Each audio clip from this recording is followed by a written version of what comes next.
live. We are on live. Armory check பண்ணிட்டு பாரு.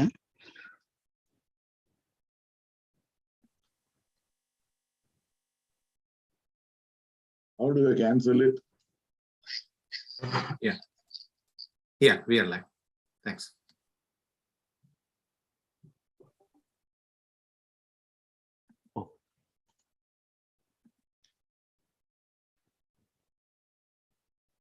We are good, sir.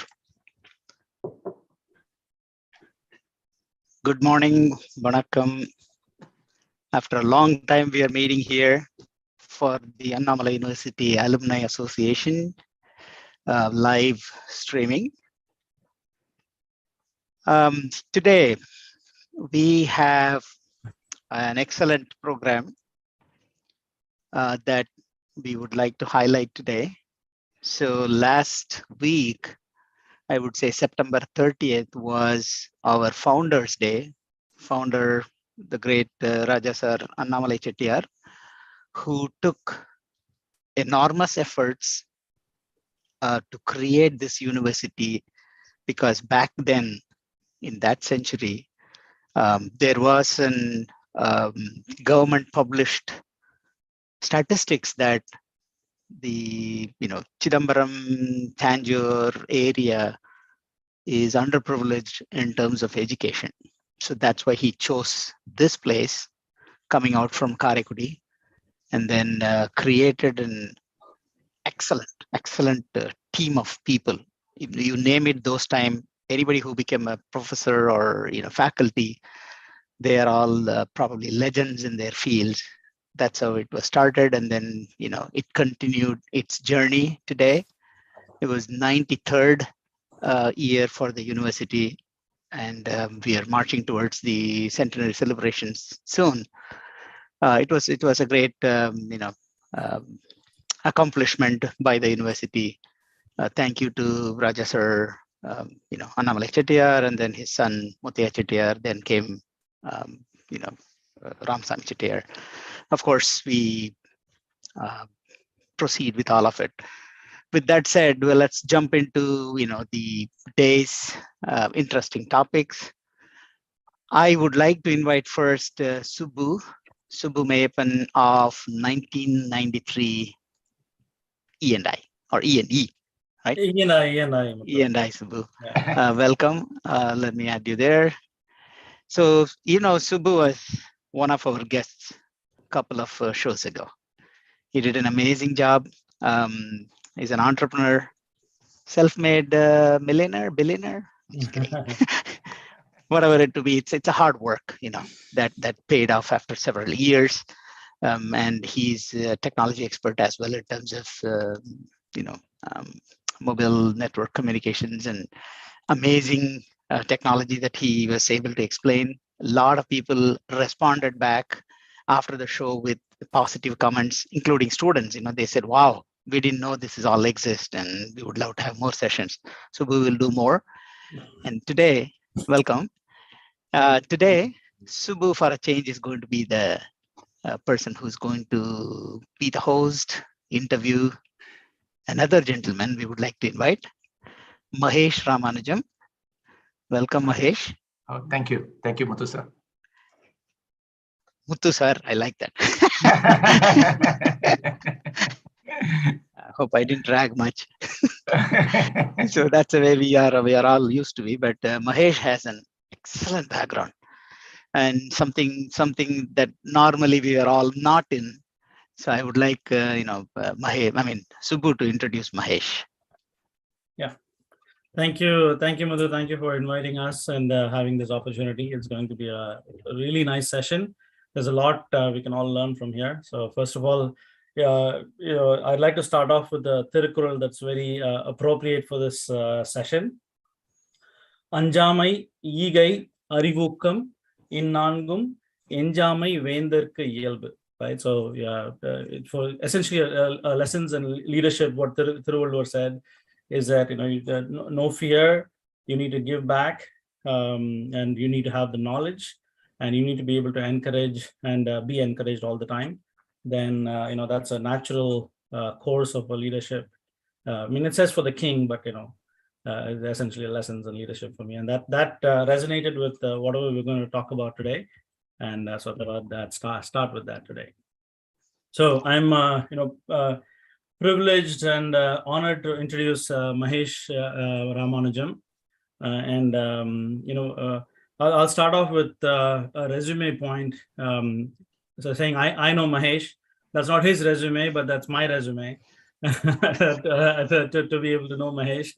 And so we both studied together at Annamalai, and I ran into him happenstance, right? So most of the people at Annamalai, they either live in the hostel or a day scholar who live in Maripanagar.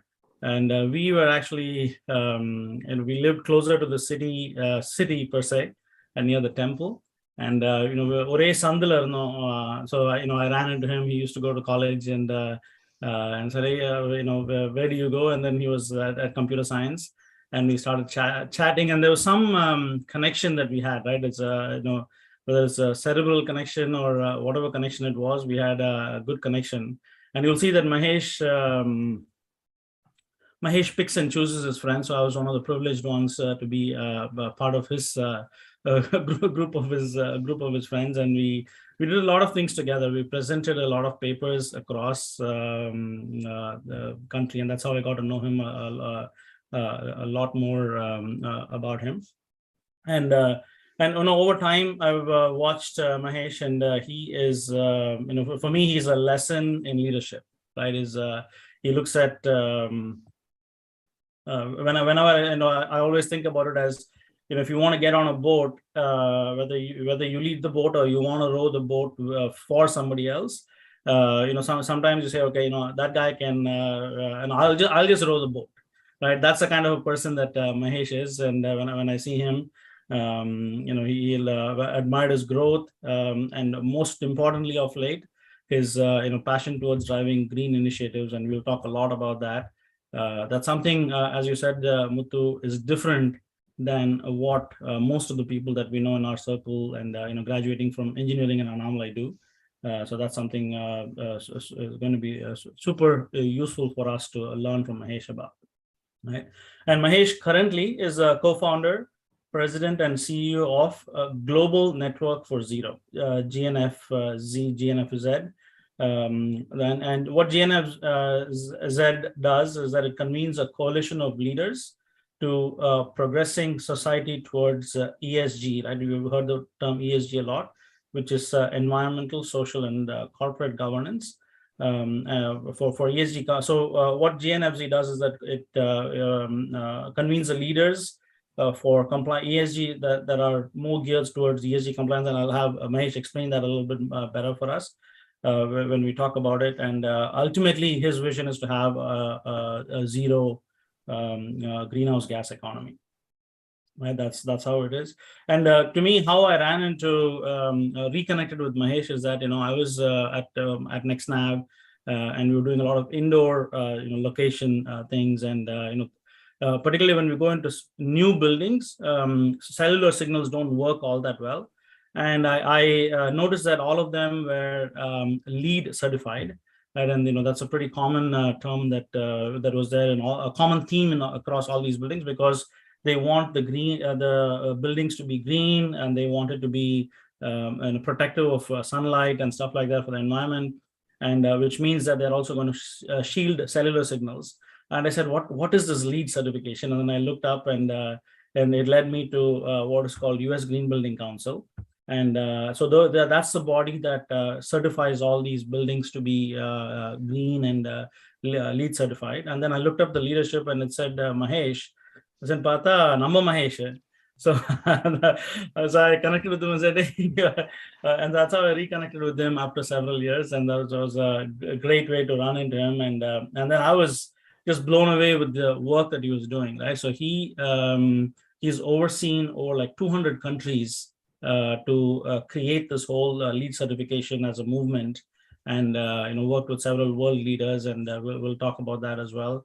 And then another favorite topic for me, and US Green Building Council, he led US Green Building Council as he joined there as a SVP, and then he was a CIO, then he was a COO, and eventually he was a CEO.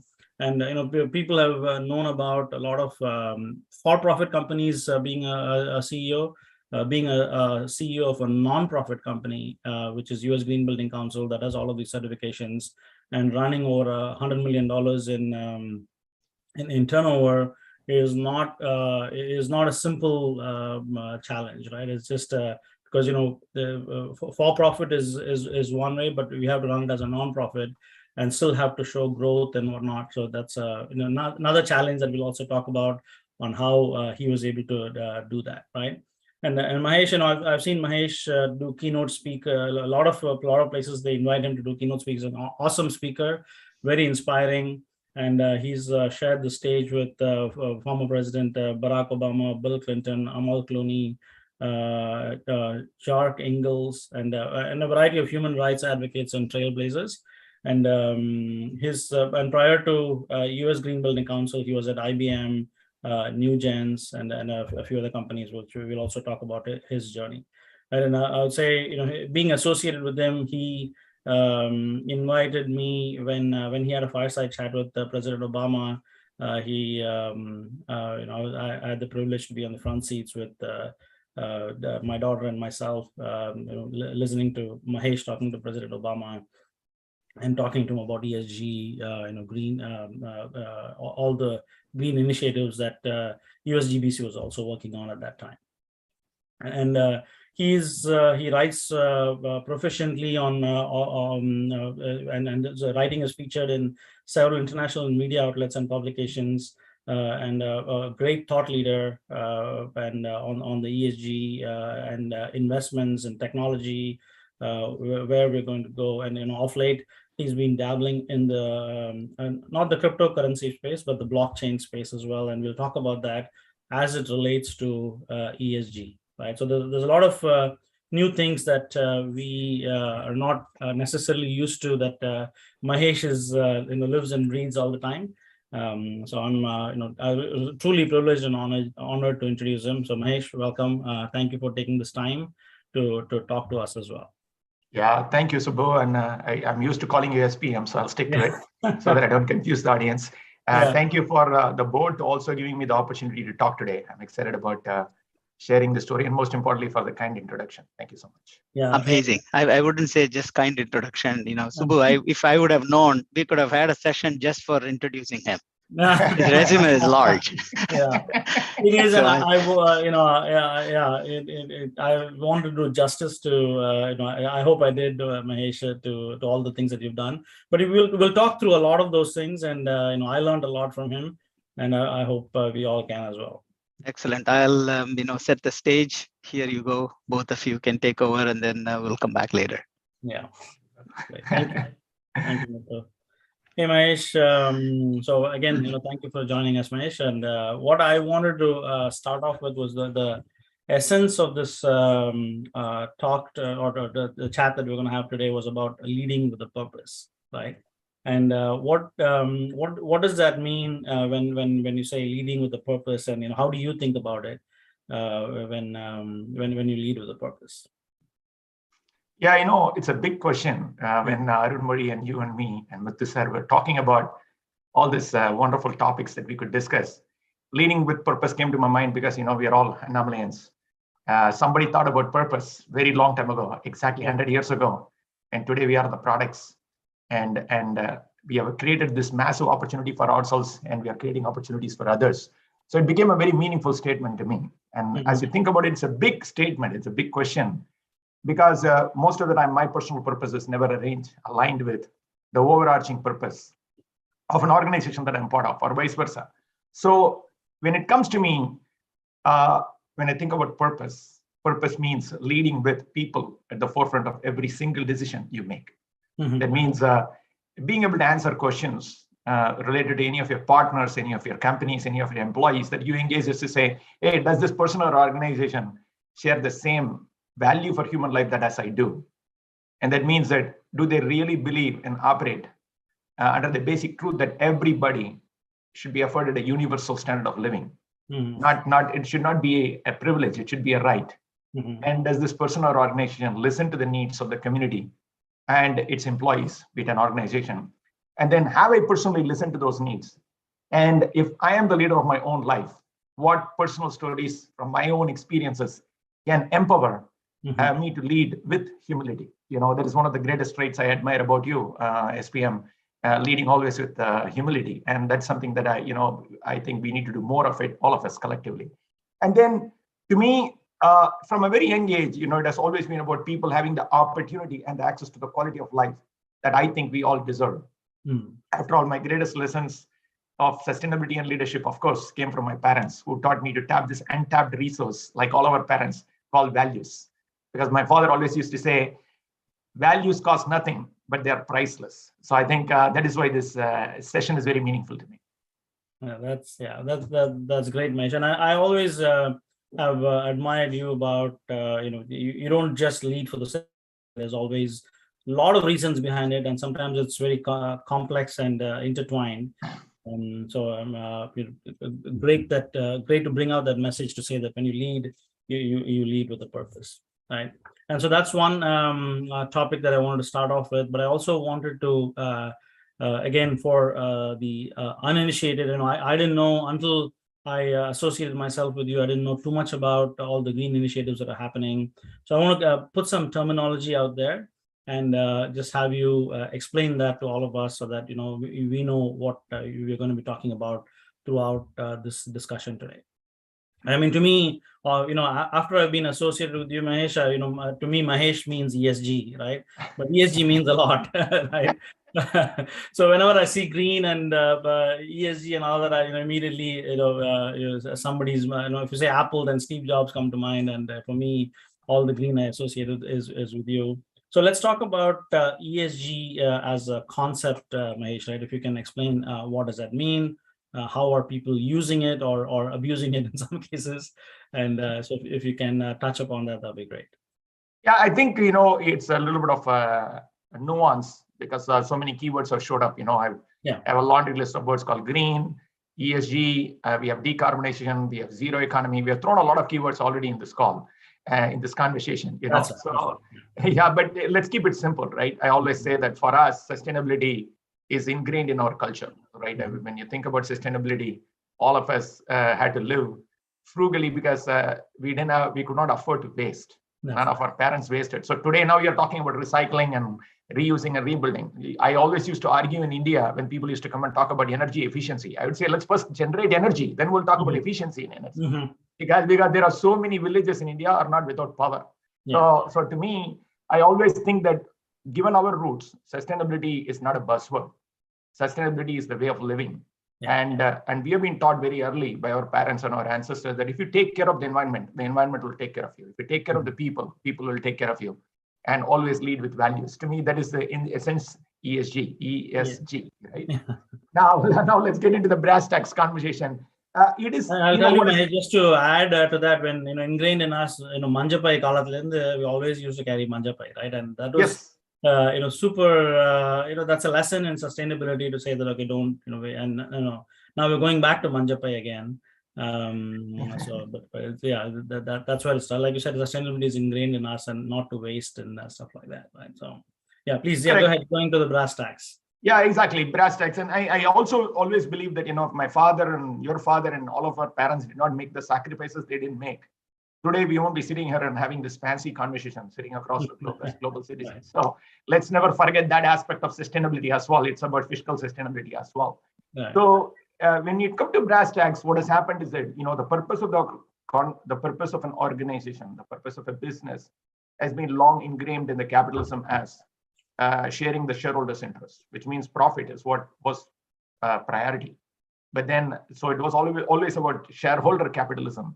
Today it is about stakeholder capitalism. So at the end of the day, a business cannot anymore, no longer thrive in isolation of its society, isolation of its employees, and can generate profits at any cost. Even the US Chamber of Commerce finally ratified 2 years ago that the purpose of an organization is to lead with shareholder interest as well as stakeholder interest and generate profit and purpose at the same time.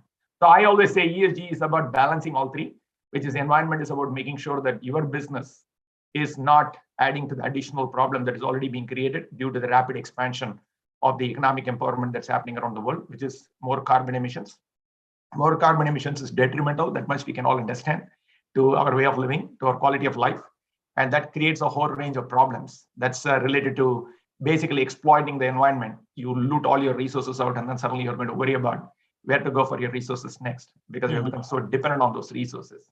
And social is about really understanding that the boundaries of the organization are no longer restricted to the walls of your organization or the borders of your campus, but it goes beyond. How does your organization operate in harmony with the community? How does it help? How does it really make sure that the people around the community are also prospering with it? Because you're either creating jobs, your workers and your employees are coming into it, and so on and so forth. And governance, corporate governance initially focused on how to make sure that you mitigate risks related to brand, related to financial stability, prosperity, profitability, and most importantly, legal challenges. But then now the question is being asked is that what are the other risks that could contribute eventually to the same things that you care about? But things that are unknown, things that, like, for example, today we're going through a global financial crisis. We are seeing a war in Ukraine. And is that morally right for you to do business in a place where war is being instigated? So you're really putting values to work in the governance spectrum, just beyond the profitability side of it. So this is the way I explain ESG, and the whole idea about ESG is to do it all in balance.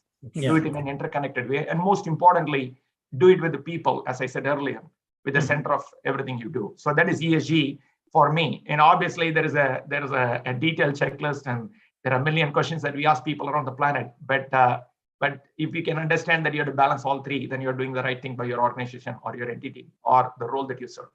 Right. That's great. Thank you, Mahesh. It was very well explained. So on that, on a related note, right, a subtopic of that is all this LEED certification. For example, I live in San Jose. San Jose is a platinum LEED certified city, and I think you visited here and gave the mayor the plaque for that as well. So could you explain what do green buildings mean? What does this LEED certification mean? And for example, the house that I live, can that be LEED certified in a way that it makes sense for everybody, right? So if you could explain that a little bit also, that would be very useful. Yeah, I mean, again, I'll go back to the basics again, because we're talking to a very informed audience. I'll connect it always back to our roots. The good news is, if you take our traditional homes, your own home in your hometown, you didn't have air conditioning, and I'm pretty sure you still get away a good summer without air conditioning in most part of your ancestral home, right? That you cannot argue about your flat in Chennai, but definitely you can make that statement about your home in your hometown, right? It's about good design. It's about comfort. It's about ventilation. It's about great quality of water. It's about resource preservation. And most importantly, you calling it a home so that you're having a good time in it. You're happy, you're productive, and you feel like that's a place where you want to do greater things for yourself. To me, that is sustainability, right? Who doesn't want it in their homes? Other places that they work. So interestingly, what has happened is that as the modern economy has prevailed and more poor people have been taken out of this poverty line, more economic progress has happened. Better buildings and stronger buildings have been built in the context of improving construction, obviously addressing consumption, and also trying to make sure that everybody has a safe place called home. So when you think about that, what it caused is at the cost of economic progress came environmental degradation. So it created a phenomenal amount of carbon emissions, because construction sector is considered still to be 40%, believe it or not, it's even greater than the industrial sector. 40% of carbon emissions comes from the construction sector. Oh, wow. So, and when you go to India, they will say still, there is a little bit of old stat that says that the 95% of the buildings that we need in India are still not even built. So when you think about it, by 2030 only it's supposed to be built. So when you think about it, given the ongoing construction and the need for more construction to happen and more economic improvement to happen, more people being pulled out of the poverty line, more buildings are only going to be built. So now you have a choice. Do you want to build bad buildings or do you want to build good buildings? So the conversation starts with, who starts by saying, I want to build a bad building? Nobody. So at the end of the day, nobody wants to build a bad building. But there are bad construction practices, there are bad design, there is lack of awareness on how you really need to think about building, construction, and design, because you're thinking them in silos. And all of us have built a home in our life. We have seen the complexity that comes with it. You talk to a structural engineer separately, you talk to a mechanical engineer separately, you talk to a electrician separately, and suddenly you're trying to put the pieces together. So the whole concept of integrated design so that you can downsize the resource requirement, so that you can upscale the optimization to create comfort for the occupants, is the simple language of what a green building is all about. Right? At the end of the day, clean air, clean water, saving energy, and most importantly, higher quality of life for the individual living in a home or working in that space. So LEED started as a best practice, as a rating system. I call it the nutrition label for how you should build a good building, right? So you go to a shop, you pick up a food article, you just know how much sodium is in it, how much carbohydrates are in it, and how much sugar is in it. And also you read the ingredient list. Same thing, LEED is the nutrition label for green buildings. LEED stands for Leadership in Energy and Environmental Design, a little bit of misnomer. It focuses more than energy. But the reality is how do you really design a building in a good way that you can really transform that building to be a green building, right? So that's the idea. And the whole idea is to transform the places where we live, learn, work, and play to be the places of joy for us rather than places of burden for us and the community. That is the first part. The second question that you asked is, can LEED be applicable to your home? Yes, absolutely. LEED applies not only to new construction, but applies to existing buildings that have been built before all these standards came up. But that transformation is hard because you have to take a very different approach to it. And then for residential homes is more and more important because 90% of the homes time that we spend in-house, maybe after COVID, we spend even more. And either you're in the office or you're in a mall or in a restaurant, or you're back home. So you're always transcending between spaces. So transforming spaces is the single largest responsibility we all have. And definitely LEED applies to it. And as he rightly pointed out, it started as a building rating system or a standard.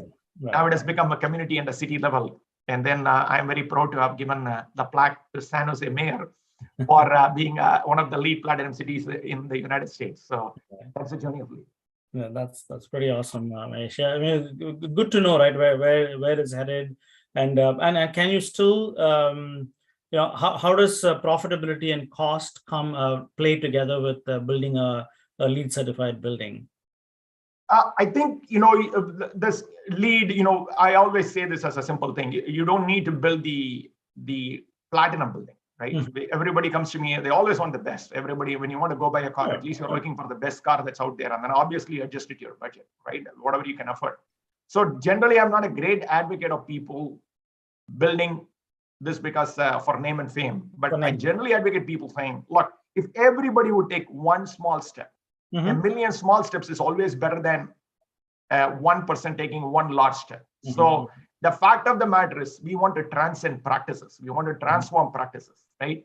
And when you think of it, I think it can be done without cost because of the simple reason, demand changes everything.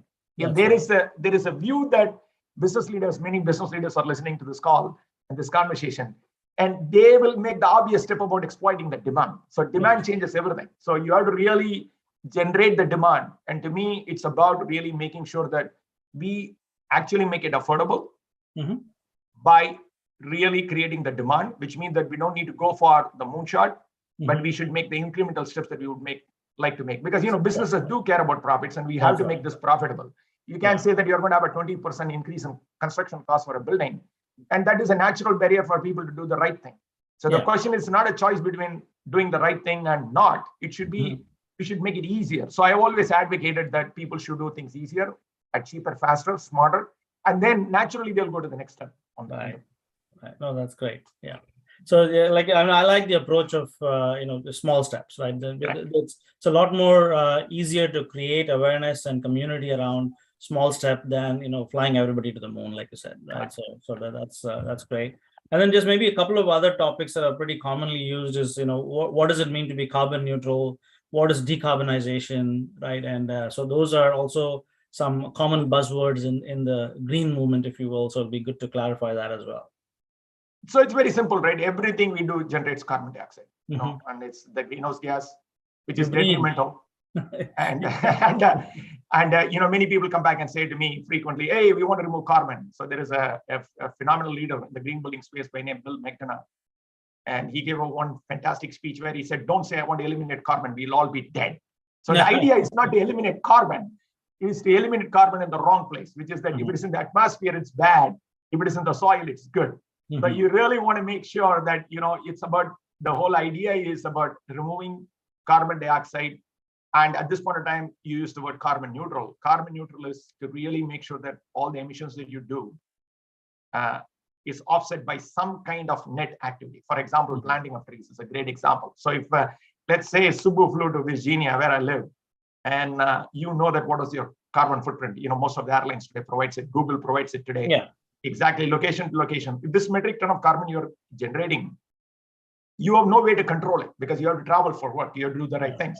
But let's say that you take the time to say, okay, I'm going to invest a little bit in trying to create a group of trees or a farm in India that you're going to support that farm so that they plant more trees. You have technically offset your carbon emissions. So the whole idea of carbon neutral is to basically, now you become carbon neutral for that particular activity. Now you scale it up for construction, manufacturing, everyday purchases that we buy, the food that we order, particularly after COVID. It has skyrocketed in terms of the consumption, and the transportation carbon emissions have increased significantly. So being able to constantly look at that imbalances to me is carbon neutral. And decarbonization is just a process. Even I just now explained a process through which you can eliminate the emission of carbon systematically. Meaning today, most of the energy that is powered by the world is through fossil fuel energy. So can you switch that to be a clean energy like solar, wind, thermal, and whatnot? Or even eventually battery storage technologies that we're looking at it. So if you can reduce the emissions and you can continue to decarbonize your buildings, communities, and cities through your activities and strategies, proactively and reactively, that process, I would say, is decarbonization. Okay, that's great. And then sort of an advanced topic, but something that's a lot of people are interested in is that I know with you've been involved in the whole blockchain movement, and whenever people talk of Bitcoin, they always talk about who pays for the gas money and stuff like that to mine these coins and whatnot. And I know you're sort of pushing towards, and it's going to be here. Blockchain is going to be here. Bitcoin is going to be here. How do you make that also carbon neutral in a way that this can actually play into our lives, right? And I know you're involved with this company called Rubix, which touts its blockchain mechanism to be a lot more gas friendly than some of the other cryptocurrencies that are using some different blockchain mechanisms. So maybe you can touch on that a little bit as well, Mahesh. Yeah, I mean, blockchain technology is very new to me. Until I left USGBC, I didn't even think about any other thing because I was so busy doing what I was supposed to do. The work was so huge. And so there was not much room to play with other things. But interestingly, what I found blockchain technology as to be relevant is because it's about transparency. Because, one of the biggest challenges I faced in my prior job is how do we make sure that people are transparent? Because there are a lot of secretive things going on, either for trade secret reasons or just simply people are gaming the system. So to me, blockchain is a necessary tool for us to increase transparency, particularly when you think about ESG, when you think about decarbonization, everything else, people want to have transparency. And this is a big word. Now, transparency can only happen if you make the invisible visible, then visible becomes scalable. Then when it is a scaling effect, then you are really concerned that reputational risk you're going to carry not being transparent, right? It's a simple accountability equation that you build. So I started tinkering with this idea of this transparency and suddenly came across through a common acquaintance into this blockchain world. And obviously, I am part of Rubix. I'm actively engaged with Rubix and advocating for this Web3 movement. And given my passion to build movements, that's one of the trajectory I'm trying to build. So now let's bring it back to what the technology does. As I rightly said, traceability, transparency, and reporting, and being able to give audit and verification. The simplest thing, it's a database, it's a ledger, it shows the account of activities, it's a transactional log for a layman explanation. That's where I would put it. But then when we think about Bitcoin, I think the Bitcoin is an interesting concept for it. And I'll talk about this for 10 seconds. Bitcoin is crypto for many, is digital money for some. But the whole idea that it is independent of an organization or a government or a financial institution is intriguing. That means it's truly decentralized, right? I mean, we all think that we have our money in the bank and we post our messages in Facebook. But ultimately, in the last few years, we have heard this myriad of issues related to data governance and policy. And we live in a very paranoid world, right? I mean, we're not that trusting as we thought we are. So it has created a very interesting dynamic. So the last place you want to trust somebody is with your own money. So I think the crypto world brings a very different type of automatic solution to it. Obviously, they themselves are going through a lot of turbulence in that process. Needless to say, there are a lot of bad things happening too. So Bitcoin is technically a digital money. It's a currency that is independent of an intermediary like a government or a bank. And then obviously, arguably, I should say at this time, it's known for monetary policy that is not going to be altered every time. Now we are sitting in the middle of a great inflation, and we are all wondering why great inflation happened, because monetary authorities kept printing money. They kept printing money in surplus, and suddenly we are figuring out, oh my goodness, we need to all curb that money back and pull the money back. So arguably, the blockchain crypto world should not be doing that, but that's yet to be vetted and tested. And gas money to me is, in simple terms, is transaction fees. You swipe your card with the Visa and MasterCard and Amex, you do pay some level of charge. As a consumer, you may not pay, but you still pay for it indirectly. So the whole idea is to really process transactions with blockchains. Many of the standard blockchains require you to pay a transaction fee to get that auditability and transparency requirement met. But luckily, Rubik's, as you pointed out, is a zero gas fee. It's a little bit of misnomer. Coming from a green world, I don't like to use the word called gas fee personally, but I don't have a choice. It's an industry term. So that is the opportunity. So for zero gas fees means what we are claiming is we are not charging any fees for that for Rubik's. And the whole idea is you can do transactions for free. I see. That's great. Thank you. And each of these topics has a lot of depth in itself, and thank you for explaining them simply. So I will stop with all the interrogating all these the topic explanations. I think we'll level set the audience in terms of the things that we're going to be discussing, right? But I want to go back to the roots of where it all started, Mahesh, right? So I just wanted to give a really high level about you and where you are and what does this topic mean. But I'm sure it all started from the roots, and I know you also, like a lot of us, had a very humble beginning. So maybe just let's go back to your childhood days, school days, and then how it transitioned into Annamalai as well. So we'll start from there, Mahesh. So maybe some family background about you, and what do you do for fun, right? So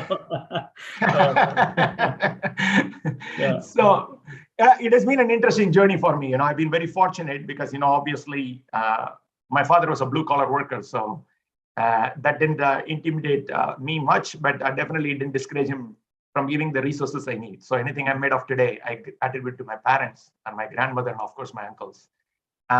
So my father was working for the electricity board. I was born on September 5th, 1971. Luckily, it overlaps with the Teachers' Day, so I'm always proud. Many people always wish me twice, right? So that's a very grateful journey to be on in this life. I have a lot of gratitude for that. So I started in a Catholic school. Okay. Obviously, me and my brother, I have an younger brother. So my father was able to afford me a Catholic school until my 5th grade. And then, believe it or not, I went to Sir Muttaya Chettiar School in Purasavakam.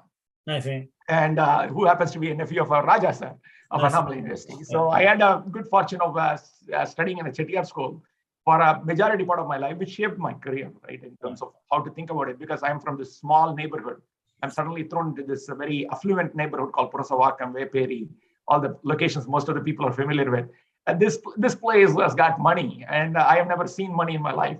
So it was very interesting to see that activity, and it gave me hope. It gave me promise. It gave me a goal. At that time, obviously you're thinking about how to make money, how to drive the next Kawasaki Bajaj or drive the Bullet, all the things that you didn't have, you wanted it. You wanted it badly. So it was very exciting and inspiring for me to spend a lot of time there. But also, I was able to integrate myself during that time into some good community service through the Scouts movement. So I was part of the Bharat Scouts. So that gave me a lot of perspective into how to do community engagement. So I spent predominantly all my summer vacations in serving in Kilpak Medical College. So I was a standing volunteer because I was made to do it. It's not like I knew it alternatively and went and did it. But the more I did it, it became very clear to me that I had a lot of things that better than other people. While I was looking up with all the people, like all the Marwadis standing next to my school and giving this fantastic lifestyle, but I was also able to look down and see that I had something better than other people. That gave me a lot of perspective. So that service mentality obviously started from my father and came into the community and put it to practice. You learn a lot. And of course, an institution like Scout teaches you to do the right things. Absolutely. Then I came back to matriculation school. So I had to really sell the idea of a higher secondary transition. I went and did 11th and 12th in my St. John's school. And I had to really convince the principal that he has to take me in, because it was a big change for me to go from 10th grade to 11th into a completely fee-based institution. So I learned the art of selling at that time. I had to convince. I didn't have money, so I had to sell. So that gave me a very interesting perspective. It gave me the foundation. It gave me focus.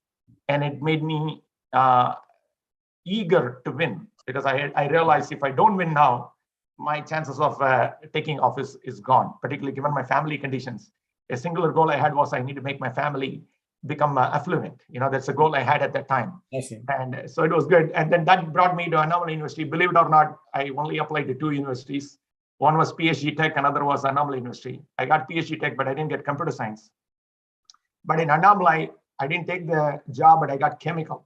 So I started at Anomaly as chemical for most of the people who don't know. So I see. Okay. And then, maybe talk about a little bit about Anomaly as well, Mahesh. I don't know what we always, learn academically, but Anomaly teaches you so much more. And I certainly learned a lot, and I grew up there, if you will. Right. So, and I'd like to hear your journey as well at Anomaly. Right. Yeah. Yeah, Anomaly was a very interesting place because it was the next big shift for me in my life. Another affluent place. Anomaly doesn't have a dearth for action, money, excitement, and it's a free world. And the first time I am actually stepping out of my parents' wings. Yeah. I still remember my father came to drop me in the university, and he said to me only one thing. He said, "You better not lose your grades. This place has got a lot of excitement for you, but if you lose your grades, just don't come home. I'll tell your mother we don't have a son." That's what my father said. Oh, that's so it was a lot of loaded guns. Yeah. So, it brought focus, but there was a lot of temptations. There was a lot of good work, and he was very particular that I could be focused on the spiritual work, because I come from a very orthodox family. And then most importantly, education was re-ingrained over and over again as one of the priorities that I had to focus on, or probably the only focus I should maintain. So it was very interesting coming into Anomaly. I didn't really enjoy my first year, to be honest with you. I was always worried about the fact that I'm in chemical when I wanted to be in computer science. And then, interestingly, if you remember the building layout, chemical engineering building and computer science were literally L-shaped. Yes. So right, yeah. every time I had to go into the chemical engineering department, I had to see the computer science department. So it was always an excitement. But good news is I had some good people who guided me properly, who advocated me, who encouraged me to write a letter to the dean.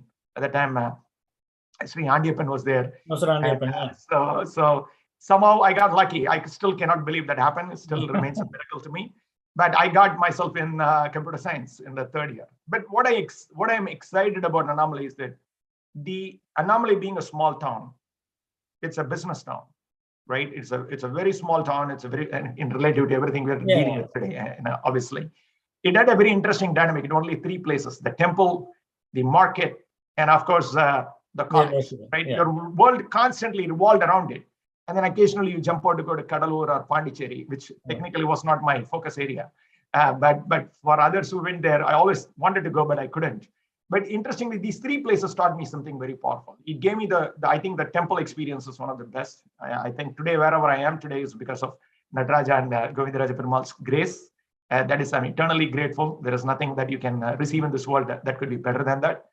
And the second is being able to really sit and study all other business leaders around that city, right? With the phenomenal energy they brought. And then within the university, I had a very interesting type of connection, because I had this dynamic tension of being a day scholar, which you have also experienced. But you were quite embedded in the hostel. I was not. I was completely a non-existent person in the hostel life. So it was a very interesting lifestyle I maintained. So I think it pushed me to maturity, or it pushed me to think about more about future, or more, I was inward focused. I don't know what that is, but I had a very interesting experience during that period. But it shaped a lot of learning for me. What I learned is I think it is a hustle game. You have to hustle. You have to network. And you have to really make your connections meaningful. And you have to really, as you rightly said earlier, you have to pick your friends correctly. And you have to pick your collaborators even more carefully. And that is something I learned. And then I said, money can be made. That's one thing I realized. In Annamalai, one thing I learned is that money can be made and spent, and you can have a good time with it. So I would say that's kind of the flavor of it. Yeah, that's pretty awesome, Mahesh. I don't know, you said whether you're hostel or day scholar, there's a lot of things to have. Without knowing, you automatically it grows on you, right? And so that's a pretty awesome experience at Annamalai. And then so from there, you had a bunch of technological positions. You started with New Gens, and maybe let's also talk through that, Mahesh, right? And how you were and whatever you do, I try to do 100% or 110%, and you do the 200%. So you've done a lot of things even back in college. So let's talk about your jobs that you held, and eventually your journey towards the green building movement. My journey started like all of you, right? I mean, all of us, I think some people went to masters, and I made a conscious decision not to go to masters simply because of my family conditions. I had to make money. I had to get some salary back so that I can support my parents. So I was very singularly focused, right?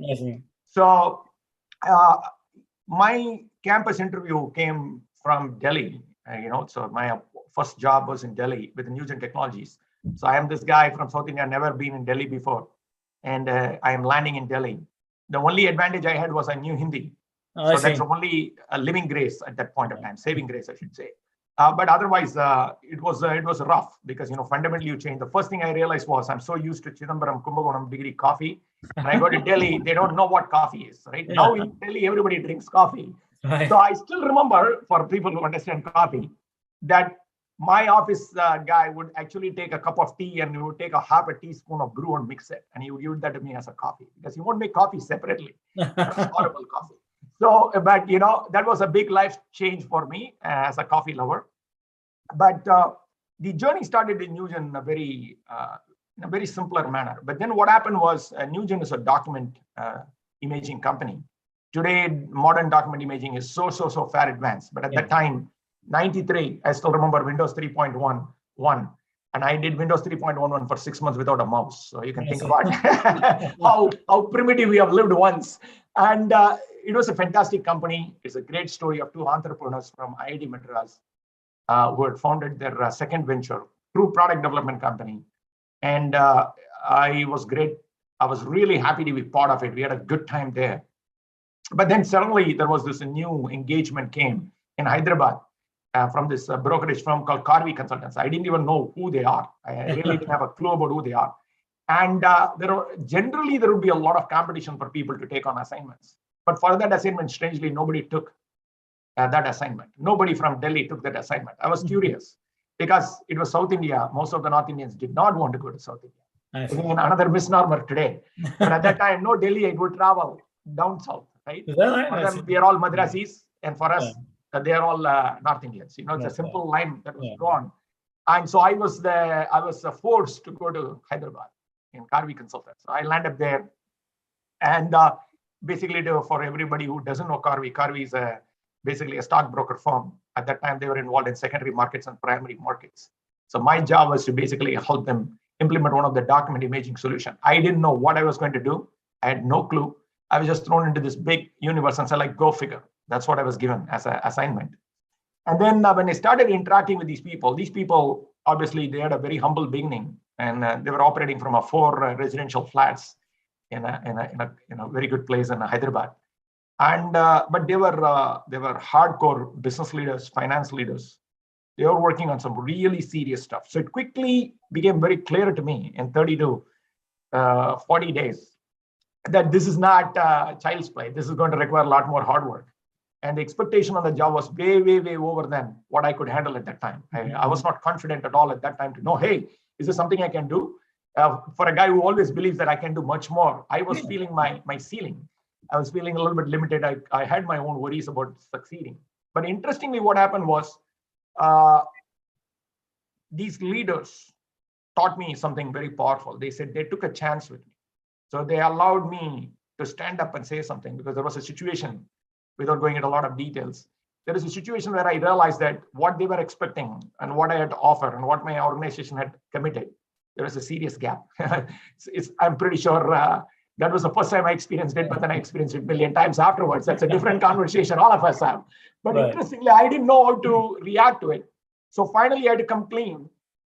And I had to go to this managing director's office and I had to tell him, I have bad news for you because I can't deliver this. I thought he's going to kill me. He's going to choke me right there. But then interestingly looked up and he said like, okay, tell me, how do we fix it? It was a very powerful lesson. Mm-hmm. And when I said, like, when he said, how do we fix it? Luckily I had the answer. And I always said, since then, I will have an answer. If I don't know how to solve something, at least try to make my best effort. And he basically said, okay, let's do it. So I was going from a 5 lakh budget to a 2 crore budget instantly within 30 seconds. Mm-hmm. This to me, as a person who has not seen that kind of money in my life and not done decisions like that, I thought that in what reasonable mind this guy would actually make that shift without any due diligence, number one. Number two, why would he trust me? Third, how do I make sure that I don't fail? Mm-hmm. And it was amazing to me that he saw the potential in me to execute that project. Of course, I delivered the project successfully. They are very happy. We did much more good work together. But it really reminded me that you have to take chances with people. You have to really put the good faith, practice good intent, as I would like to call it. Mm-hmm. That's very, very important. I know you do that really well. And that is something that really shaped my thinking about how do I need to approach life. And of course, things like managing up, really trying to be bold and not be worried about getting shot, but get into the room and have a dialogue and figure out how to make things happen. And assume that other people are there to help you. You don't need to do it all by yourself. There are other people. Yes. Yeah. So these things came in very sharp focus. Yeah. And then that shifted. It's a very interesting experience happened immediately after that. Through that process, suddenly India was getting ready for this voter identity card project. All of us are familiar with it. All of us have one of it. And our organization, Newgen, got the lead in it. So that allowed us to step in and offer the technology. So technically, the first architecture for voter identity card project execution, everything else came in from our organization. So I was one of the key players in that solution that we are happy to deliver. And that taught me to think about community integration, operations. How do you really integrate really a technology solution into a community? And the biggest barrier was adoption, things that you would never think about. And then I had to work with the complete bureaucracy of the Indian government. And I was really impressed with seeing some of the sharp leaders who were at the top, who were able to make decisions. You know, we have a very interesting way of critiquing the bureaucracy. We always talk bureaucracy as something negative. But what I learned was those guys were phenomenally brilliant. They're phenomenally capable than we normally give them credit for. But they had limitations, they had issues, they had to look around the corners, they had to look at the broader perspectives of the market. So they are always representing the underrepresented views in the room, right? Or most of the time. So those things I learned very well. And that gave me a lot of confidence, a lot of accomplishment, and also how to execute a project of that scale. So technically, Tamil Nadu, Andhra Pradesh, Orissa, Uttar Pradesh, Calcutta, and I think those are the 5 states we were responsible for. We had to execute it end to end. That's a lot of India, you know. That's a lot of India.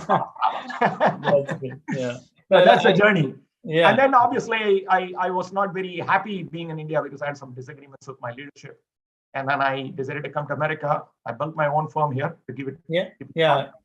So let's talk about Emergis, right? That you built the whole consulting practice, and again, obviously that was we were talking about your for-profit entities and how do you build organizations with your lessons in leadership, right? So let's talk about that as well, Mahesh. Yeah, my first entry into US was a failure. I came into US on November 1994, and I didn't realize it's bad timing. You don't enter America in November for a job, right? At the end of Thanksgiving. Talk about my judgment. And I came in, I was miserable. After 3 months, 4 months coming into New Jersey, I just said, it's time to get back. I was miserable. So I said, why miserable be here? Let me be miserable in my home country, right? So I went back. And then I was miserable again there because I realized quickly that, things have changed in my mind. I'm expecting more. So I made a clear, conscious decision to come back to US in 97. And always I wanted to be a business leader and an entrepreneur. So it was my time to really take the lead. So I started working with a couple of leaders who were putting together a business unit. And they were building a startup consulting. and I was part of it. Basically, I started in consulting, and I quickly realized my values and their values didn't align. So I had to go to Take Two, which became Emergis Consulting. And in Emergis Consulting, I had a thorough good time because I had a totally about 600 member team at some point when we had the full growth. And each and every one of them is my family. I'm deeply connected to each of my friends, their families. And it's very surreal for me that many of their families have children who have gone to now college. So I've seen their full journey, and being able to work with them together on big projects, together as friends and family, and being able to do things that you love and like, particularly transcending through this 2000 recession and the global financial crisis and all other challenges that has happened in between. Being able to really be with people and create a lot of wealth for themselves and obviously for myself, and really have a good time was part of my successful story with Emergis. Obviously more than the financial story, I like to talk always about the family I've built. My extended family is very large, very big, and I'm very fortunate to have that kind of relationships and connections in my life. That's that's how I'd like to tell my Emergis story. Okay, that's great. So, and we touched earlier a little bit about your path into USGBC. Let's again, that's a non-profit. You joined there as an employee, as a SVP, and then CIO, COO, and then eventually becoming a CEO of $100 million nonprofit. It's very challenging. I can tell you that from what I've seen. And maybe let's talk about that journey and how did you get to that level, and how did you run that business? Yeah, the transition from Emergis to USGBC happened totally by accident. I didn't want to be in the environmental world. I had formally stepped down from IBM as one of the senior consultants. I wanted to now sit in my business and run my business forever. I was doing multiple roles at that time. So I said, it's now time to take my own business, Emergis Consulting, to the next level. And interestingly, USGBC was one of the clients of Emergis. Mm-hmm. So there was a troubleshooting I had to go do, and there was a problem. When I went there, I spent some time working in the account. It's a too small account for me at the time, but I was playing in that space a little bit. And then I suddenly was fascinated by the work of the organization. On one side, it was utter chaos. On the other side, you have this passionate group of people. I'm not talking about the employees of USGBC. Yeah. The community that was supporting USGBC and the mission of green buildings. And I didn't know what green building was at that time. And then this third dimension about basically knowing everything that coming from the corporate world, knowing business, technology, risk management, community building, and being able to look at this and say, like, okay, if we put our energy into this, and if we really come back and look at this with a different, fresh set of eyes, where would we take this organization? Mm-hmm. That's basically where the motivation came. And I opted myself to join USGBC as an employee. I formally stepped down. So it's not a recruitment. And I stepped down formally from the company, handed off my company to my employees. And I realized it's time now for me to put myself to test. One, I think being a purpose-driven person always in my life, that fascinated me that I could do so much good to people, not just do good to myself or for thousands of people that were around me. So that gave me a good shift, an introduction into USGBC. And the interesting part is that as soon as I joined, I felt miserable. I felt miserable because all the work I would do within an hour, and then for 7 to 8 hours, I'll be sitting and twiddling my thumbs. And it is not something I'm used to. I run a pretty busy life. And the reason is that I didn't know how to navigate the organization. Mm-hmm. The approach that you take inside a nonprofit was not something that I knew how to do it. Mm-hmm. I was not ready for it. And for example, my words mattered. Like I used the word sales, and I was shot in a meeting for using the word sales. I used the word customer, and I was like actually chastised and kicked out of a boardroom for using the word customer.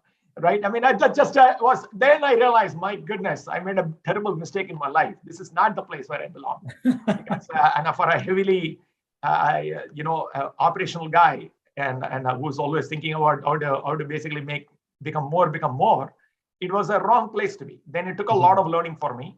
And about 2.5 years later, I was ready to resign. Mm-hmm. I said, my time here is over. And that's when I had an interaction with our founder. And we started talking, and one night changed everything. Mm-hmm. At that time, me and him. And before you go there, Mahesh, if you don't do sales and customer, what do you call them? I think it is right that we don't want to use the word sales and customer, because sales and customer is transaction. That is how it is defined, right? Everybody thinks sales is a transaction, customer is a transaction. The conversation is not about transaction. The conversation is about transformation. So most of the people there were not coming to you because you are good at sales or you are good at customers. They want to not engage in that type of conversation, because when we look at our members, they are 13,000 members of global organizations. Every Fortune 500 company, Fortune 50 company were our members. They are not coming and looking for advice and support from us for sales and customer service or whatever. They are looking to say, okay, help us organize a principle that we can organize our businesses around, so that we can deliver a greater value to our society. So this is about stakeholder capitalism.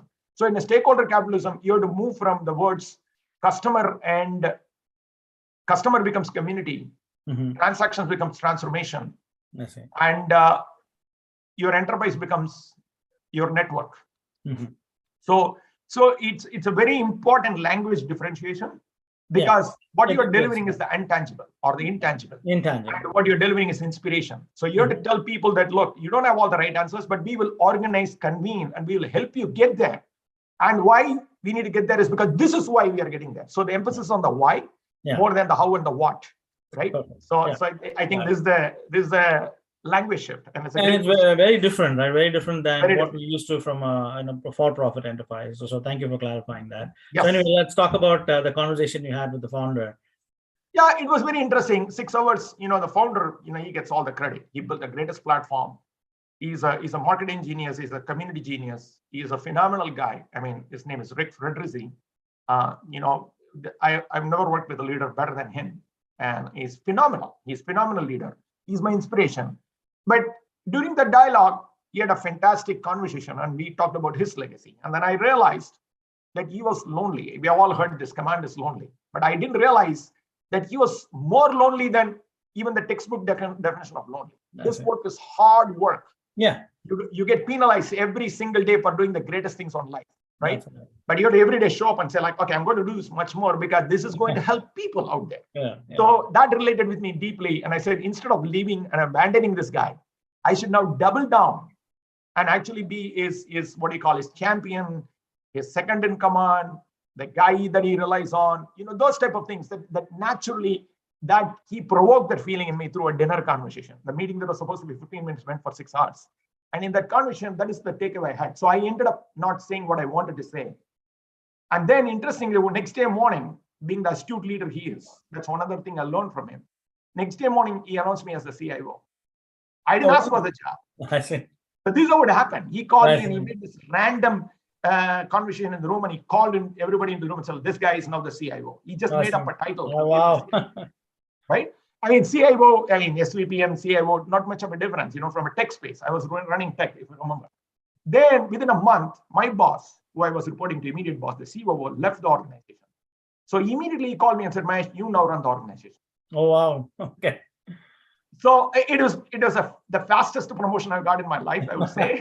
In a month, I became a CIO and then I became a COO. Then I realized, okay, what am I going to do next? Right? As Peter Drucker said, instead of worrying about the next promotion you're going to get, start thinking about what you're going to do when you get the next promotion. I had no time to waste at that time. Now the command is with me, the opportunity is with me. There is no more sitting on the sidelines and sitting on the upper deck and watching what people are going to do. Now I'm going to drive people. It's time to run. It's time to row the boat, as you rightly like to say. And I started rowing. And that's what caused the trajectory. And then eventually I became a successor, because he said, there is no better person to take the organization after you. So I succeeded the founder. So it's not just I'm the next CEO, but I've also succeeded the founder, which is a hard one. That's a hard one. Yeah. Hard one. Yeah. That's pretty awesome. And then through your journey at USGBC, I know you met a lot of world leaders, including President Obama. And maybe talk about some of the interesting people that you met, interesting places you visited, Mahesh, and what you learned from those leaders. I met a lot of interesting people. One of the privileges of this job was I was the VVVVVIP. I see. I mean, it is phenomenal. But one of the things I'd always remind myself, the credit is not being given to me. The credit is given to the flag and the banner that I was carrying every day. So it's very easy to get confused between the attention you get versus the attention the organization was doing. So it was very, very important for me to remember that this organization gave me the opportunity to do good work as one of the servant leaders.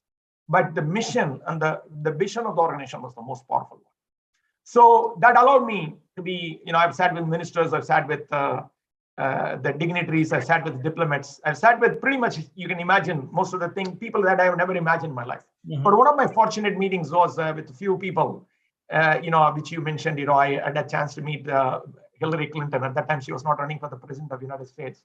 I had a chance to meet Bill Clinton. Bill Clinton, they're all great leaders who are all supported, people who aggressively support the green building movement, who are progressives, who have done so much good work for the greater world. Yeah, they have their own side stories, but I'm not focusing on them, but I'm focusing on the great work that they have done.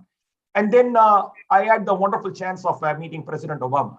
Just to give you a perspective, I also met with Dan Levy, I've met with James Cameron, I've met with B.R. Kingle, one of the fantastic architects in the world, a phenomenal leader.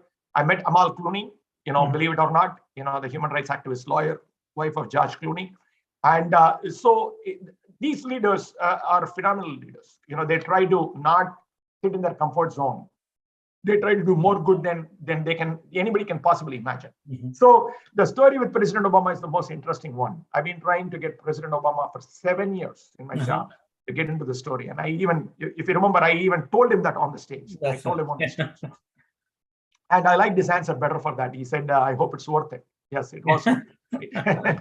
So the story goes like this. Every year I run an annual conference. I convene 25 to 30,000 people for USGBC. For the Green Build conference, right? Yes, the Green Build conference.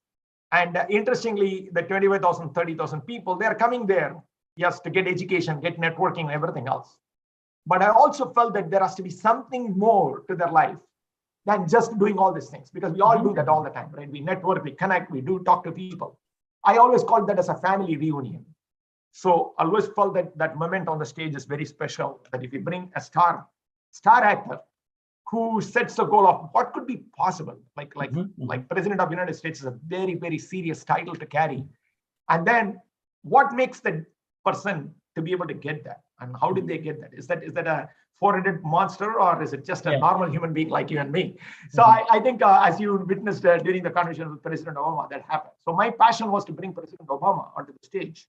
And I had a joke with him to say, like, you can even send your daughter. We will take any Obama on the stage, not even a President Obama, right? So 7 years, but as a sitting president, it's impossible for him to commit to these engagements because the demand on him is too much.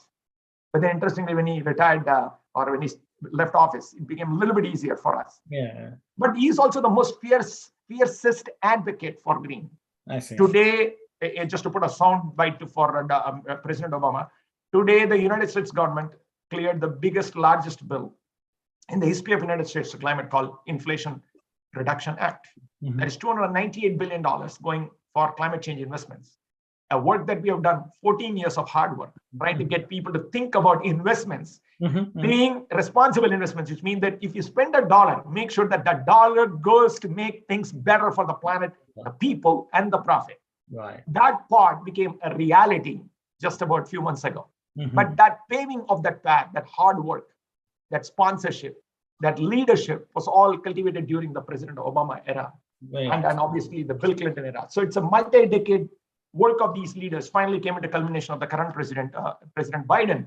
But it's a phenomenal work, because ultimately good work can be done only with money, and money has to. So we are very proud to have been part of that journey with them, along with them. So interviewing them was very special. That's pretty awesome.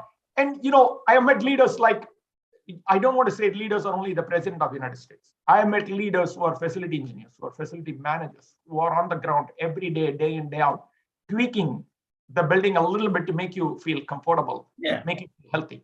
Now, let's take an example. During COVID, the job of a facility manager came into sharp focus. Until then, all of us work in a building, all of us live in a building. How many of you know personally the facility manager? Nobody. But during COVID, the facility manager got into the boardroom because every CEO had to think about the facility manager. Every CEO had to call.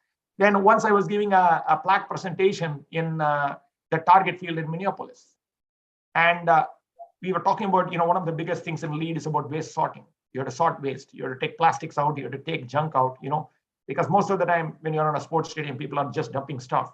Believe it or not, people put their hand in it and they sort it out. So to me, there were 300 people sitting in the plaque presentation who are the people who would just do trash sorting. Oh, wow.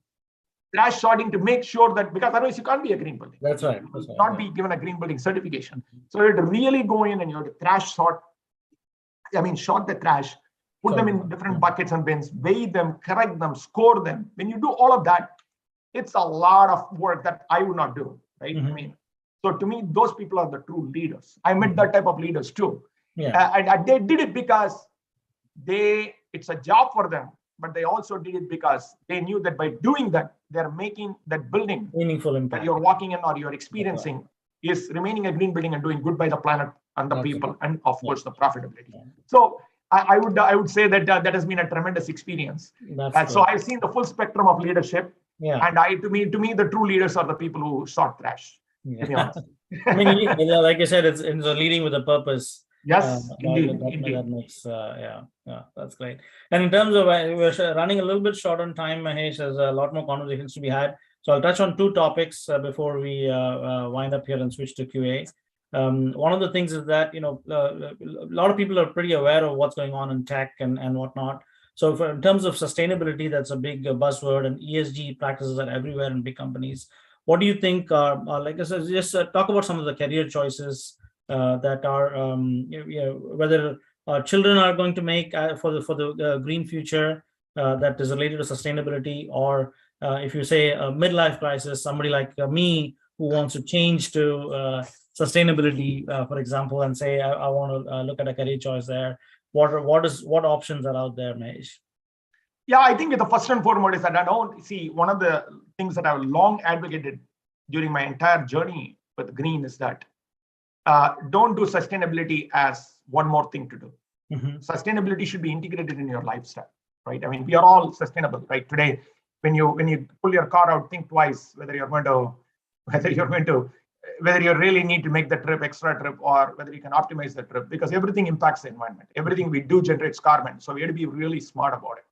So with that foundational layer, given that, we are talking to, one of the greatest things about our community is that all of our fellow classmates and our seniors and our upcoming, the next generation of leaders from our institution, they are all in some form of a leadership position. So one of the things I will tell them is take the time to know a little bit more about ESG, right? Beyond what I just shared today. Do your own reading. You'll be stunned to see how much work is currently happening. So ESG is no longer a buzzword. So you cannot just ignore it. You have to integrate that into your day-to-day work. And you will also quickly rise above very quickly if you understand what ESG means. Because historically, like everything else, remember the good old world, IT department used to do technology. Now everybody is doing technology. Everybody at least is a consumer and user of technology. So as I said earlier, demand changes everything. So if you understand ESG, you will demand a better green building. You will demand a better work practice. You will demand a better way to build a product. You will demand a better way to purchase a product. You will demand a better way of designing a product. So the awareness changes everything. Demand changes everything, but awareness changes everything. So educate yourself first is the first step, I would say. Second one is that, given your leadership position, what will you do uniquely from doing ESG? Like you used your example. Now you are trying to transform the 5G towers in the country. And interestingly, you are trying to bridge a very interesting aspect, right? One is basically providing the state-of-the-art digital infrastructure to the planet, or at least the United States. But at the same time, you're also trying to deal with the workers on the ground and helping them to get things in a little bit faster, a little bit smarter, and get their money in their pocket faster and quicker by delivering high quality. So a lot of things you're bridging there.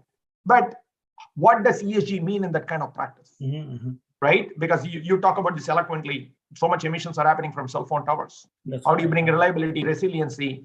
How do you really take care of the health and wellness? All the aspects that goes into the tower, not just looking at that as a thing, but as a human being connected to it and creating jobs, particularly in the current economic climate. What does the dollar mean to that person? So that integration is super critical. So to me, integrating the ESG practice and the work that you do after you educate yourself is the single largest service that you can do for yourself. Now, from a career point of view, I would say there are so many courses available. Take a course of your choice. If you're a business leader, take a business course on ESG. If you're a fund manager, take a course on ESG and funds. If you're a technologist, think about how would you digitize climate action to make the ESG efforts a little bit better. Believe it or not, as much as ESG is transformative, as much as we have transformed digital, the world is operating on no digital in the ESG space. One of the agenda of my entity is to digitize climate action. Still, I can't believe the number of spreadsheets and manual things people do. Right. It doesn't make any sense to me, Yeah, particularly in the era of 21st century of modern digital transformation, when we can send somebody to the space 15 times in a week, but then somehow we cannot automate spreadsheets. This is a key point that you make. And I find that to be really bizarre that we are operating on two extreme spectrums of life. And this is the community that can make that happen differently. So I would say, think about digitization, think about education, think about implementation, and most importantly, demand your children to talk about ESG and green. Like, I would like to give a shout out to your daughter. After the Obama meeting, your daughter was challenged to go and get a LEED Green Associate certification. Right. Guess what? She is a LEED Green Associate. She can talk about sustainability better than probably you can. No disrespect to you. So the children are naturally tuned to those concepts because they don't have to unlearn anything. We have to unlearn a lot of bad habits. That's right. And they're a lot more morally conscious than we are. So I think my perspective is take a deep dive into this topic, read about it, attend a couple of conferences, and you will be surprised what you get away with. Yeah. Okay. And just a very quick, thank you, Mahesh. Thank you for explaining that. And very quickly about your new initiative with the Global Network for Zero, if you could touch on what you're trying to do there, where we're headed with that initiative. Yeah, it's a very simple thing, right? Sitting in USGBC, being a nonprofit, we talked about it earlier. The challenges are many, but they become it becomes a religion at some point. People suddenly became very religious. They become single track. For an organization that is basically selling change itself is hard for that organization sometimes, because when you sit on these constructs, it's very difficult. Obviously, it's a large community. So the challenge is that how do you expand? How do you really do cross-sectoral transformation? How do you really look at the macro picture? So nothing wrong. The organization is doing phenomenal work. To go from buildings to communities to cities took almost 12 years. And that to me is very, very slow, because this is the reason. We all suffered COVID. We have 2 lives already. So we were given 1 life, but for the first time in the history of humanity, we are being given 2nd life within the same life. We have lived now twice. So if you're breathing, you better do something right. That's right. Much better than what you planned to do in your first life, which is pre-COVID, right? So to me, I don't have patience to sit here on the sidelines and sit and watch things go incrementally. It's like watching the grass grow. The target is simple. Let's get to zero emissions. That cannot be a difficult target. That cannot be a difficult target. Why zero emissions? Is simply because zero energy, zero water, zero waste, zero carbon are needed to create a positive impact on people, planet, and profit. Period. So now you have a daughter and she is very young, but you want to leave the planet in a better shape and a better place than you inherited. And you can do much better. And that's an obligation all of us have as parents, leaders, and most importantly for the generations to come. So my charter is very simple: to take the knowledge and the experience that I've collected from USGBC and take that lead community concept, and you rightly phrased it. Lead is not a tool. Lead is not a standard. Lead is not a best practice. Lead is a movement. And take that movement and the moments and create the next generation movement called the zero emissions movement. And it's the target is very simple. Doing less bad by the environment is not the criteria. Doing as minimum bad as to the environment is also not the criteria. Doing more positive things to the environment is the criteria that we all should shoot for. And that is what I'm trying to organize this movement called the zero emissions movement, so that we know that if we can create a zero emissions world, you will create a positive economy. And we saw that through COVID again. We ignored health and wellness, public health and wellness. Guess what happened? The market took a $9 trillion hit from a global economy meltdown and global lockdowns. And today we have inflation all around the world and we have financial uncertainty. So what we saw with COVID is a trailer. Climate change is the single largest existential threat. So we all have an obligation to get ahead of it and do something about it. So that's what I'm trying to convene. So anybody interested, reach out to me. Happy to share my thoughts. Happy to have you in your engagement. Most importantly, your leadership. Yeah. Thank you, Mahesh. And congratulations on setting this initiative up, because it's very meaningful for all of us and the future generations to come. And I know you've also roped in the SRK group recently as a part of the zero emissions initiative. So a lot of grassroots organizations are going to be joining this and making a big impact to our society. So congratulations on thinking for us, thinking for the society, and thinking for the community to make this world a better place, right? And with that, Mahesh, both in terms of time, I want to wrap it up, but maybe just 3 or 4 key takeaway points if we have to. I have had a lot of takeaways from today, but I'd like to hear from you to say what are the key lessons in leadership for us, key lessons in the green movement that you'd like to wrap up this conversation with. Yeah, I'll keep it simple given the interest of time. I think at a green level, because I had to advocate for green as the single largest responsibility we have, as I said before, I would say that start by first educating yourself and then start watching your own personal carbon footprint, because there is a phenomenal opportunity for you to think about your carbon footprint. And then don't just give away money. Many people just will say, hey, I'm donating to this place and I'm donating to that place. By the way, SPM, you do a good job. You run your own nonprofit. You are educating phenomenal amount of children in India. So I don't think we should stop by just giving away resources, but we should give the best precious resource that we have, our intellectual bandwidth and our time, and be part of a cause, regardless of what cause it is. Believe me, you could help in unbelievable ways that you have never done before. Yeah. So that is one part from a green point of view. I'll continue to advocate for it. But then from a leadership point of view, I think values are very important. Humility is a rare commodity. Despite all of us believing in it and knowing it, it's still not enough humility there on the market. We need to be a lot more humble. We have to be a lot more fair and a lot more grateful. And thinking big is super important, particularly in this current world order. Thinking big for the greater good is what I would say. And let's take a chance with ourselves. Let's take chance with others. And most importantly, let's see what we can get away with. Yeah. Okay. Yeah, that's awesome. Awesome way to finish that, Mahesh. Thank you very much. There's a lot more, I had like 4 pages of stuff that I want to talk about, but obviously, very little time, and I enjoyed this conversation, Mahesh. We'll open it up to some questions from the board. There's a lot of questions that I think coming through the YouTube channel as well. So spend a few minutes on talking about that. And thank you, Mahesh. Thank you for the time and the passion that you share for doing what you do. Thank you so much. Hey, amazing, guys. It started with the light green and then went into, navigated to different areas of topic, and then came back with a very powerful, highly power-packed green speech, Mahesh. I mean, I'm thrilled. Now that I've listened to you more than the last meeting, I definitely wanted to learn more. And you rightly said, right? I mean, people have to think about their own carbon prints and then start thinking about, what can you do to the community? I mean, a lot of people do. We don't know until we know them. Like, Subbu was involved in a lot more things I wasn't even aware. At some point in time, a few years ago, I came to know, then I understood there's a lot more people behind it doing great, nonprofit services. So a couple of questions people had. Let's see if we can get into a few of them. Somebody asked, what about e-rupee in India? When we talked about all of this, blockchain, and someone asked from the internet about what's your comment on introducing e-rupee in India?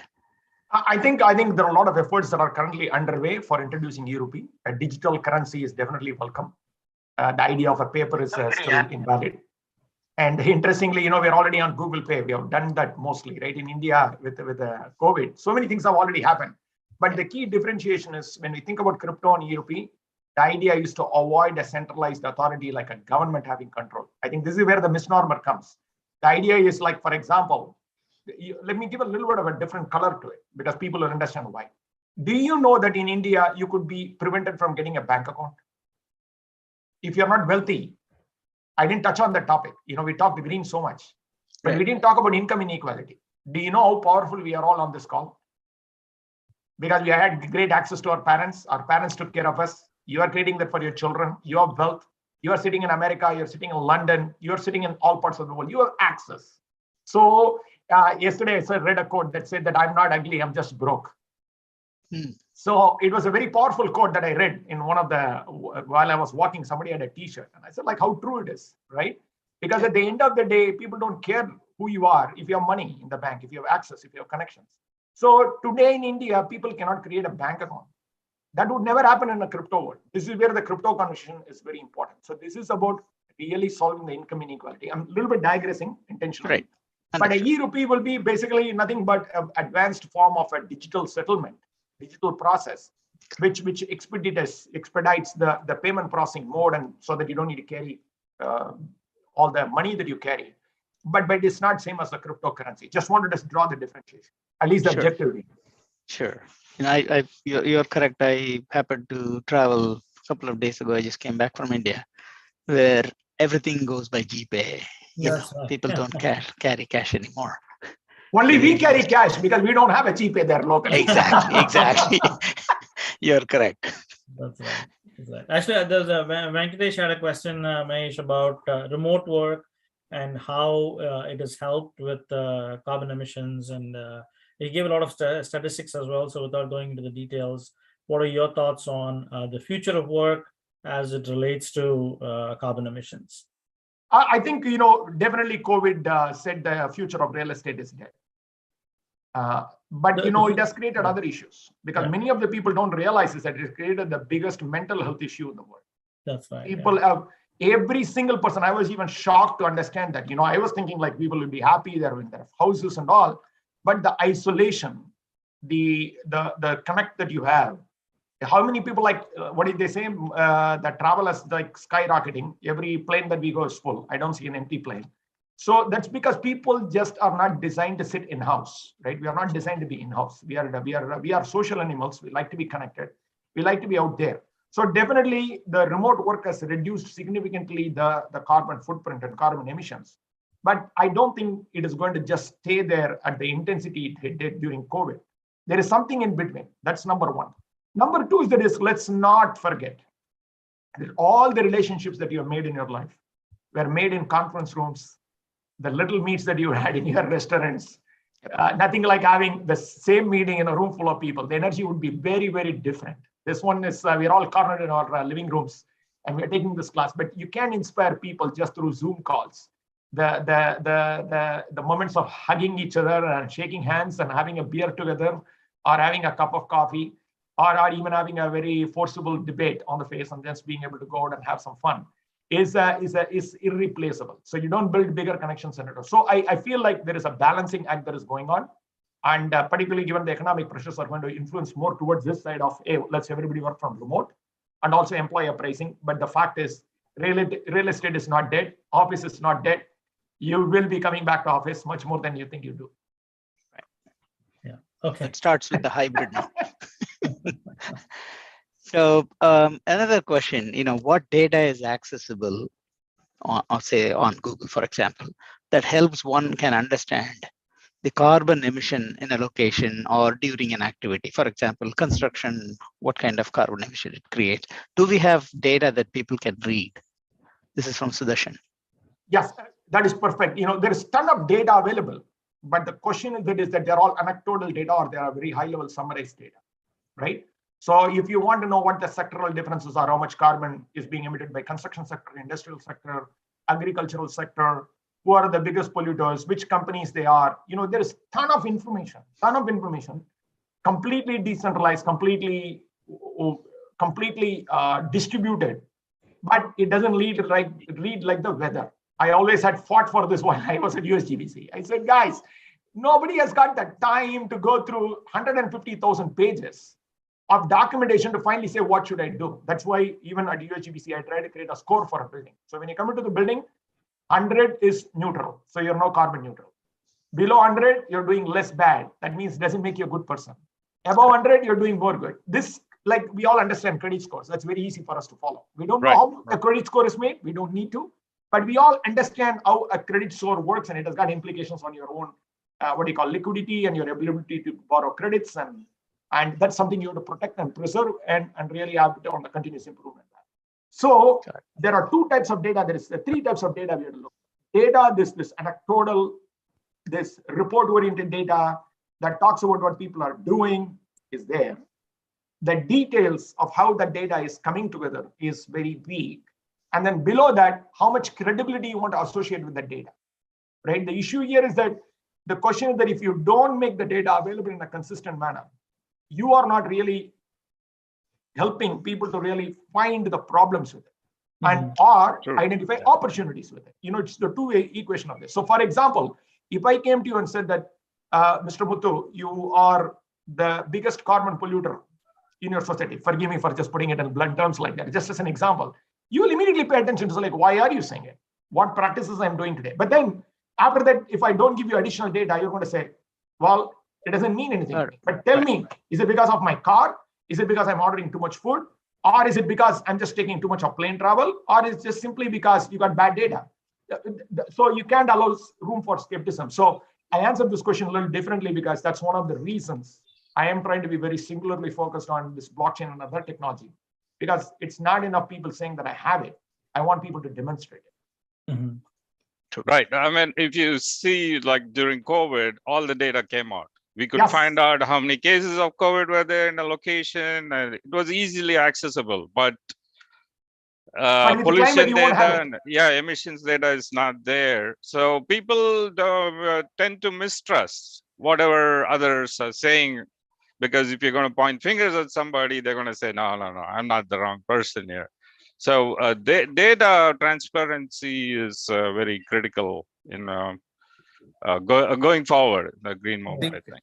Exactly. You can only say it's the right thing to do so much. At the end of the day, we're all business leaders. We have to put the math behind it, and otherwise it's and also it is good for to say it in 1960s, but in the 21st century, that's not good enough. Particularly after COVID, as you rightly pointed out, if we can figure out infection data within a such short duration of time, because your livelihood was at stake, why would you not do that for climate change? Right. So, that's a very, very foundational point. Sudarshan's question actually led me to ask you one more. What about greenwashing? I think greenwashing is prevalent. You saw recently a Dutch bank was raided. You saw the Goldman Sachs went into scrutiny. There are so many things that are. Maybe explain to the audience about I'm sorry. What? I was going to ask that. What is greenwashing? What is greenwashing? Greenwashing is very simple, right? We all know the famous phrase: "Say what you do, do what you say, prove it." When you cannot do that. Mahesh, if I can interject, the way I understood greenwashing is it's eye-washing for green. Right? You say not tax related, I hope. So, but go ahead, please. No. It's about basically what has happened is that the green makes you an elite. One of the research I did about 4 years ago, a public opinion survey I did, I asked people about what does the word green mean to you. People said green means elite, non-inclusive, progressive, and it's only available by the rich. The word itself is a little bit of misnomer when you use the word green, because that makes it naturally 60% of the world will no longer be interested in that conversation. Mm-hmm. So what it does, that eliteness does, is that then I make myself superior than Mr. Sudarshan. It's like, I'm a green guy. Sudarshan is not. So immediately it creates an ego. It creates obviously inflation of the brand. It creates all kinds of positive effects that you makes it look like you are standing out. This is the consequence of speaking about green. But then it's okay, you're seeing that way, as long as you do the activities. For example, I am saying I'm a big green guy, but I keep my workplace without ventilation, without proper daylighting, without giving a private room for my women employees to have their maternity support. When you think about those things, and when you don't make your building, as simple as make your building comfortable for your women, how many of you have noticed that when we'll all be wearing a t-shirt in a building, all the women will be in a sweater in a building? You can go and check right now after I've told you. Because we don't think about comfort. We don't think about gender equality. But we will stand up and give a big statement about gender equality. We value everybody to be equal. But we don't look at this in a working place, right? So to me, these are all elements of greenwashing. And what happens is that there you don't talk the talk and walk the walk. And I was going to say that exact words. Yeah, That's greenwashing. Yeah. Another simple example for me, Mahesh, is that we go to the grocery store. They say no plastic bags, and we take our own bags and whatnot. But when we pick up the individual items, it still goes in plastic bags. So it's a big cloth bag with a bunch of plastic bags inside. So that to me is another example of greenwashing. That's what I think, we are part of a green cell here in Atlanta. So it's not just a plastic bag, we also take the mesh bag for putting the individual items. That's right. Also, the purchasing items that we purchase, we have to demand a green wrapping. Don't buy products that are not properly green wrapped. So the final question, because of time, we are over, almost 30 minutes over. Yeah. What can the kids do to get started on in this? Believe it or not, the kids are ahead of us. They're already in the game. So a more structured way, Mahesh, right? If there's some structured, if you tell that there is a class to do and there's some credentials, a lot of people will jump on the bandwagon. Yeah, correct. I still recommend the lead green associate class for everybody. I will send the details out to you, or you can post it on the internet for this thing. Subbu's daughter did that. Subbu's son is going to do that. Is it applicable to all domains, or you have to all be domains. a civil engineer or structural? All domains. All domains. Like I said, my daughter did this when at early high school, by 9th grade. So doesn't apply. I mean, it applies to everybody, and it's a really nice concept on all the things that you can think about at that young age, right? So yeah. That's good. And then I will also circulate a presentation of from our own institution. I'll circulate it maybe in a week. Excellent. And that will be a good way for everybody to get a primer, right? Just the ground level 101 course. Right. And then depending upon your interest, naturally you will drill down on them. Now the children, I ask children to do 3 things. One, this is something I always say. One, do it. Then have them go and do that in their class as one of their projects. They have to go and present it in their class. Okay. So what happens that we educate them, get them started early in terms of it's not enough. See, this is one thing people will come and tell me every time when I go, oh, we are inspired by you. I said, don't say that. If you're truly inspired, go take action. Right. Because you are not going to add to my ego. You're just saying like, I'm great God. Help me a bit. If you don't take action, well, how good is me inspiring? It means nothing. So first, tell the children to take the course, then tell them go and teach it in the class. Now you'll see some barriers. You may have to help them to the college and create that opportunity. Third is that get them involved in a community project. One community project they should get involved. That could be related to green, maybe changing a lamp or cleaning up the surface or coming back and planting trees. Because then, interestingly, they become undiminishable. They become a force of energy because we need a lot of climate champions and activists for the future. No better way to get it than getting the next generation. So I'll close it on this note. I was giving a speech in Chile, and one of the leaders was asking this question in a room full of people. People are asking me this question about saying, why should we build a green building? This is typically everybody is asking this question. I said, don't build it. And people were stunned because as the head of the US Green Building Council, I'm saying, don't build green buildings. It's such a anti-thesis comment. Then I said, keep your Nokia phone because iPhone 14 is coming. It's up to your choice, right? So I'm not going to convince people why you should do the right thing. That's a waste of time. And the good news is with children, you can teach them what is the right thing to do from day one so that we will never have a bad building ever built, so that I don't need to work hard to transform it. Yep. That's my view. Excellent. Thank you. With the time, constraint that we have one last question, Mahesh. This is from another great leader from your own batch, Vidya Shankar. Asking, Mahesh, as you are in the hot seat, the question is for you. Where do you see yourself 10 years from now? 10 years from now, I want to have made a good impact on zero emissions. That's the only thing I care about. I've been given a great life. I just don't want to see some of the miseries that I see in life at 10 years from now, which means that I need the world to be a little bit more fair, a little bit more prosperous. And I hope we all carry it in our heart that we represent always the people who are not represented in the room, and we pay a little bit forward. All of us can pay a little bit forward. And I want to be seen as the guy who had done it. That's all. Awesome. Awesome, Mahesh. On that front, can we'll want to thank you. Thanks a lot, Mahesh and Subbu, for putting this together.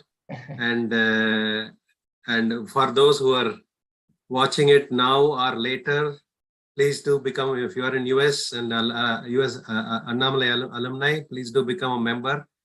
go to our website, auaa-usa.org and /membership. Yeah. And Arun, I would say that, I've become a life member since about last year, and it's helped me immensely to be in this network. It's been an awesome network, getting to know a lot of people and the kind of work that they're doing. So, it's not that much. That is $100, Arun. Yes, just $100. So please, so please. Arun Murray, if I may say, as a person who ran the largest member organizations, it is nothing in the grand scheme of things. I think you should first increase the price for the membership so that the value will go up immediately. Sorry to say, but I think $100 is nothing. Trust us, Mahesh. This is the first comment we got when we first launched. Arun, Professor Madhavan, you'd like to say a few words. Yeah, so it's a wonderful thing. I congratulate you, Mahesh, and all of you. And I just want to leave with one question. You want to improve the situation all around the world. Can you give some sort of a primer to a small family in a rural area and how this can be done in every part of the world? So the idea of green starts from the very beginning at the local level. I think people can understand, and urban settings is easy. Everybody knows that what kind of doing that. So you're trying to see what that you can teach people in a rural area. Where you are talking about the house buildings and so on, I think we refer to what we have in some parts of Chettinad and so on. We have this kind of a green building right from the very beginning. That's but right. It is not possible for a lot of other people. So if you want to improve through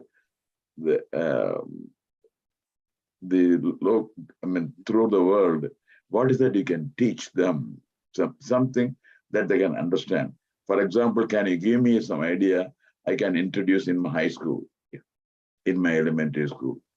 And so right from the very beginning, we can do that. We can take few high schools, elementary schools, and around Namla University or anywhere else.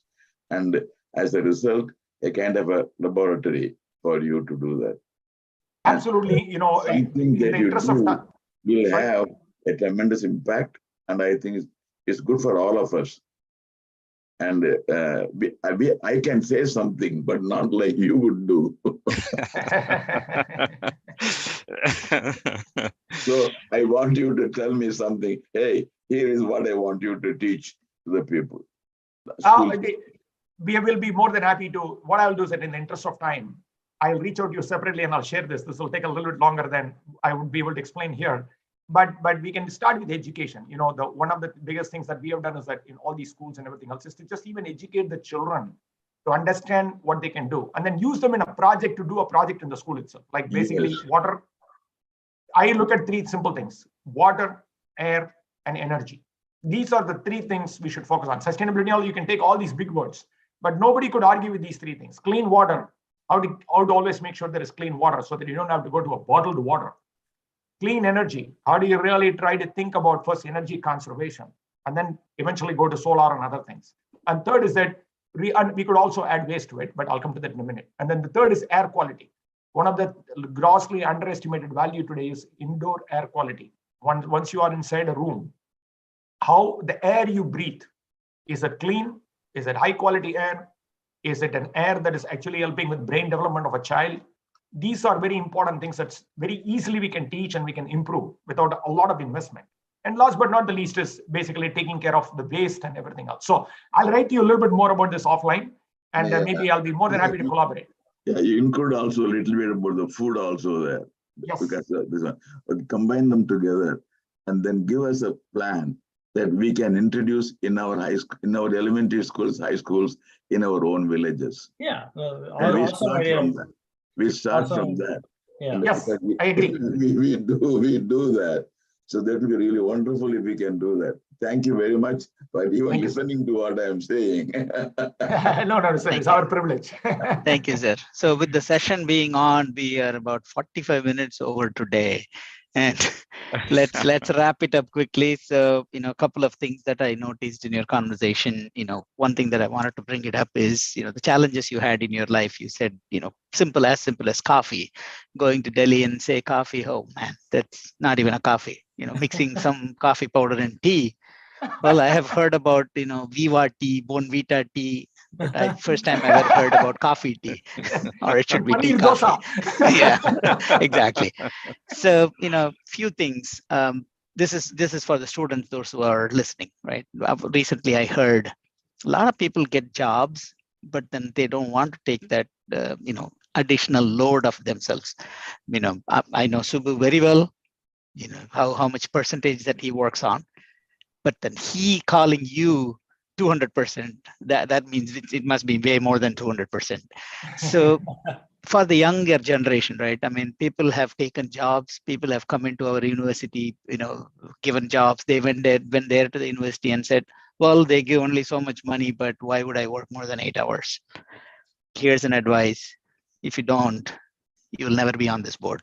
If you do, you could be one of Mahesh, one of Subbu, one of Arun's, right? So, our Muthus. So effectively, Muthu, guys. Congratulations on the Distinguished Alumnus Award. I saw you on stage in Shastri Hall. That's pretty awesome, Muthu. Congratulations. Thank you. I'm humbled, and it was a privileged moment. And 200%, the expectation gap, it's always going to be there. Like, business, what they want and what you can do, there's always going to be an expectation gap, and then you take it as a challenge and go over.